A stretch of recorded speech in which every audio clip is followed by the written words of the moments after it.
The Microsoft Surface Book has always been very interesting to me as an Apple aficionado, but I've never actually owned one. So today, we're gonna change that.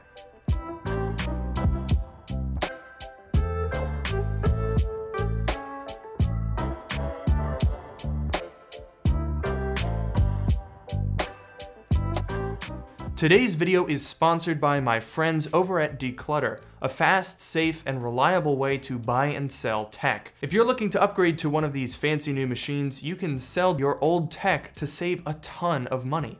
Declutter buys all sorts of tech: phones, consoles, laptops, tablets, even wearables. It's really easy to get your valuation, and they'll pay you the day after your items arrive.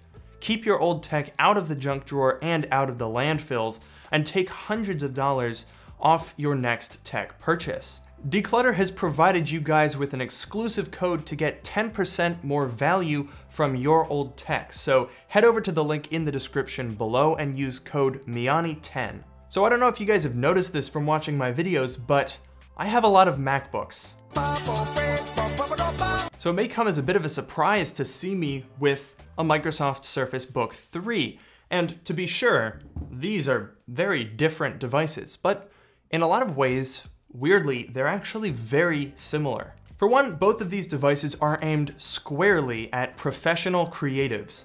Apple claims the 16-inch is the ultimate pro notebook for the ultimate user, and Microsoft claims the Surface Book is the laptop that can handle your biggest demands. Both of them tout their impressive displays, Apple's for being quite big, and Microsoft's for coming off. Similarly, they both target video editors, artists, graphic designers, music professionals, and developers, yet they couldn't be more different in how they approach this. For years now, Apple has been very resistant to trends. If you touch the screen of a MacBook, all you're gonna get is a smudge. And yet, still, being a college student, I see tons of people out there plugging in a tablet and doing their design on their MacBook instead of buying a touchscreen device like this.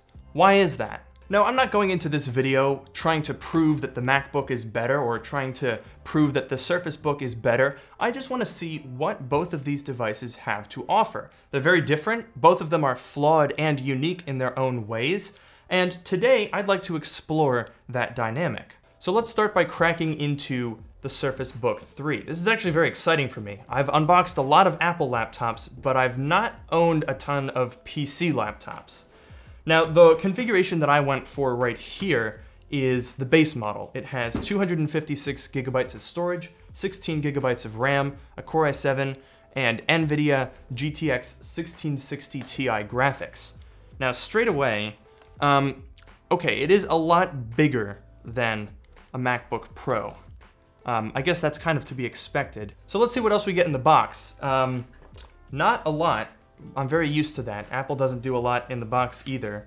Looks like we have some documentation, a blank piece of paper, okay? And this should be our charger brick, I'm imagining. Yes. Now, I'm pretty sure you can actually charge the Surface Book 3 over USB-C, but the charger that we get in the box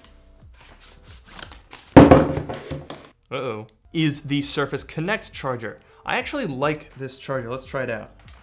Oh, I like that. This is very MagSafe-y. God, I miss MagSafe. I'm not complaining though, Thunderbolt 3 is great. And actually this doesn't have it, which is a really smooth segue that I definitely planned. Yeah, it's USB-C. I think Microsoft claimed that the reason that they didn't put Thunderbolt 3 was because of those vulnerabilities. I don't buy that. I just think that they didn't want to do it. Well, regardless, let's clear away this nonsense. I think we need a bit of a peel here. Let's see. Oh, that wasn't as much of a peel as I was hoping.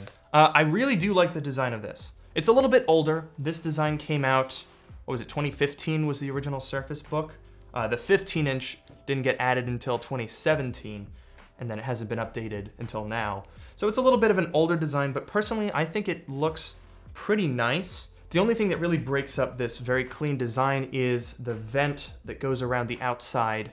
It just makes it look a little bit less clean, but obviously you have to have that there because you have your processor in the screen and it has to be cooled somehow. One thing that I am definitely noticing is it's a little bit top heavy, and in fact if I set it up like this, you can see the screen is a little bit wobbly. That's something that you don't really get on a MacBook. One of the reasons why Apple doesn't like touchscreens is because they make their displays super, super thin and super light. So look at this. Look how stiff this display is versus this.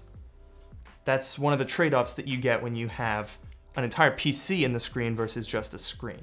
The thing that really intrigues me about the Surface Book is that it is one of the few sort of convertible, detachable laptop tablet hybrids that actually survived. About 6 years ago, these things started to gain popularity, and Windows 8 was really sort of leaning into that it's a desktop and a tablet mentality. Now, both those devices and Windows 8, as a matter of fact, were not very well received, and most of them died off. However, what Microsoft has done here is create a system that is actually usable and actually impressively powerful while still having that detachable form factor. So with those first impressions out of the way, I'm gonna use this machine for a couple of days. I'm gonna switch from the 16-inch and we're gonna see how it goes. I think we could use a montage right about now.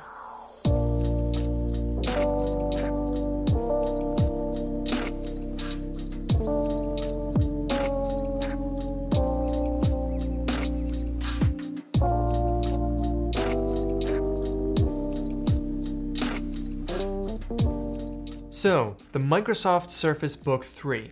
After a couple of days using this device, there are some things that I really like, and in fact prefer, over my MacBook Pro, but there are some things that just don't quite stack up. Let's start by talking about performance, because I know a lot of you are curious. The biggest drawback here is that no matter how much money you throw at a Surface Book, you're only gonna get 4 cores. That's just a limitation of this design. It has to work in a tablet. When compared to a 6-core i7 or 8-core i9 in my MacBook Pro, it's not even close. It just has more horsepower and cooling capacity. Graphics, though, are a little bit of a different story. The 1660 Ti is definitely more powerful than the 5300 and 5500M cards that you'll find in a MacBook Pro, but it's hard to pinpoint a perfectly comparable test. In Unigine Heaven, the Surface scores 1,611 and the MacBook in Boot Camp scores 1,343, both on the Extreme preset.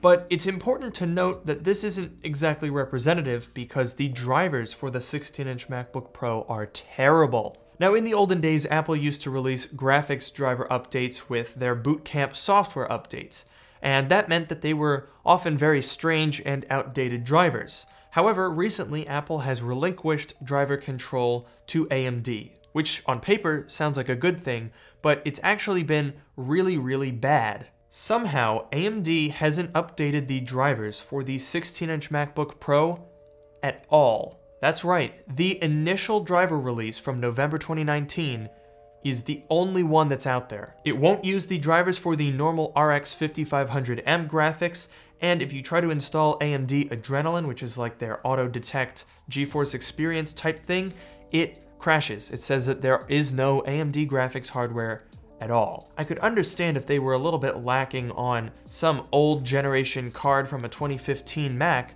but no, these are current generation RDNA flagship cards for them.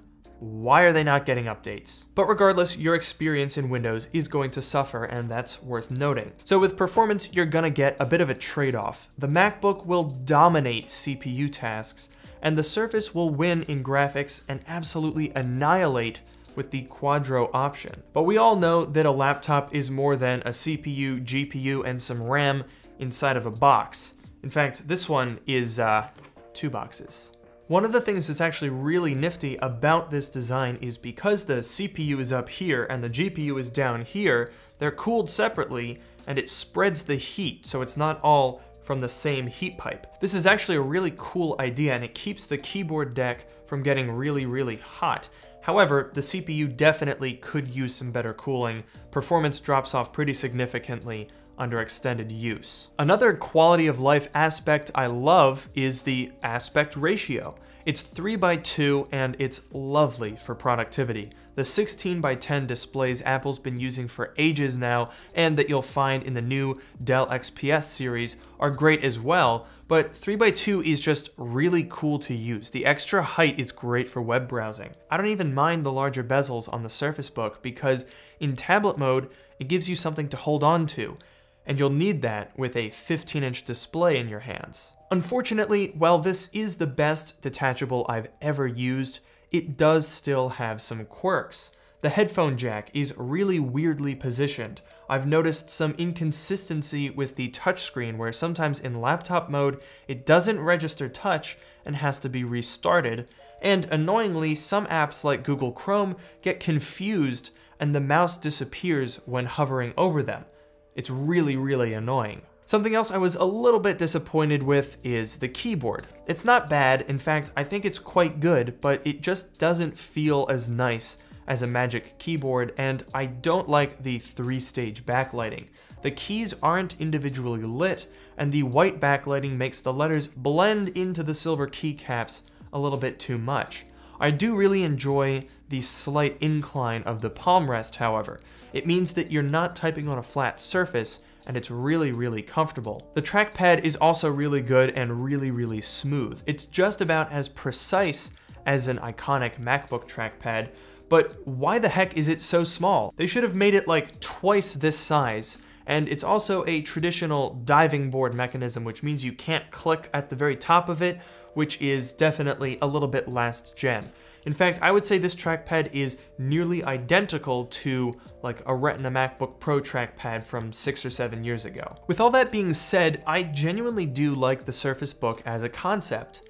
It could use some design tweaks and a little bit of modernization, but I think it's a really well executed design, and it even works well with the modern and very capable hardware packed into it. So is the Surface Book 3 worth it? Are the sacrifices you have to make to get into this form factor worth the $2,300 to $3,400 that this thing is going to cost? And is it worth it over, say, a MacBook Pro? For some people, definitely. I know a lot of people that go out there and buy a MacBook Pro, a 15 or a 16-inch, to do Photoshop and Adobe Illustrator. I use my MacBook Pro in Photoshop to make all of my thumbnails, but I'm gonna be switching to this. Are you kidding me? Having this 15-inch, basically 4K tablet with pen support, that's crazy. That's a lot of functionality there. And then to be able to pop it on the base and have the graphics horsepower to match, that is a really compelling argument. But I'm not sure I could switch to it for very long. For one, I need Final Cut Pro. That's non-negotiable. But even setting that aside, I don't think for me personally, I benefit from the form factor enough to justify having it. If I were a graphic designer, I think this would be the perfect on-the-go laptop. But as a video editor, I'm not as wowed. So that's why you're not gonna see a Surface Book 3 as often as a MacBook Pro, a Razer Blade, or a Dell XPS. There's just not as broad an audience that can actually take advantage of this. So that's gonna do it for this video. I really do like the Surface Book 3 and I'm very heavily debating keeping it. With that being said, if you found the video useful, make sure to leave a like down below. Don't forget to comment and subscribe. Please consider following me on Twitter at Luke Miani, and don't forget to check out my subreddit, which is linked in the description below. And with that, I will see you all in the next video.